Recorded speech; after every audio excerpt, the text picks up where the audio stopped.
ស្វាមីភរិយាទេពបុព្រឹកនិងជីវិតក៏ទោសថៃចំពោះការប្រមាថសាសនានិងទេវរូបតំណាងអំណាចនៃច្រកវាល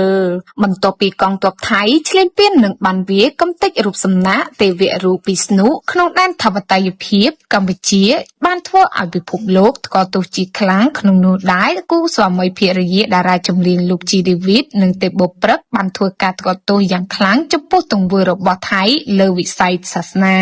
តារាចម្រៀងរ៉េបជីរីវីតនិងទេពបុព្រឹកបានរៀបរាប់ថាក្នុងនាមខ្ញុំនិងភរិយាជាអ្នកបានផ្ដល់នូវការគោរពប្រតិបត្តិសាសនាបុព្វបុរសព្រមទាំងការគោរពអោនលំទោនប្រកាន់ខ្ជាប់នូវការគោរពលទ្ធិទេវរាជនិងត្រីបូរតិសូមប្រកាសថ្កោលទោសដល់អពូជអម្បូរថៃដែលជាអម្បូរនៃឃាតករសាសនាការប្រមាថចំពោះទេវរូបដែលតំណាងឲ្យអំណាចនៃច្រកវាលទោសនេះនឹងធ្លុះធ្លាធ្លាក់ជីភ្លើងធ្លាក់ចំកណ្ដាលដួងបីសាច់នៃអម្បូរថ្មិលយ៉ាងប្រកបជានាពេលដ៏ខ្លីខាងមុខដោយអំណាចនៃស្ដេចឋានបុព្វបុរសនឹងកំណត់ជោគវាសនាជនទាំងនោះឲ្យជាប់នៅក្នុងវាលដែលដុតរកលដោយភ្លើងសំឡេងអតិថាននៃសវោទូទាំងទ្វីបដែលបានដង្ហើយសូមដល់ទ្រង់សូមឲ្យមានអនុភាពគំតិចពុជសាសដែលបានគំតិចនៅរូបសំណាក់ដែលបានប្រតិឋានទុកជាទីគោរពប្រតិបត្តិដ៏ខ្ពង់ខ្ពស់បំផុតមិនត្រឹមតែស្វាមីភរិយាលោកជាឌីវីតនិងទេពបុព្រឹកប៉ុណ្ណោះទេដែលចេញមុខក៏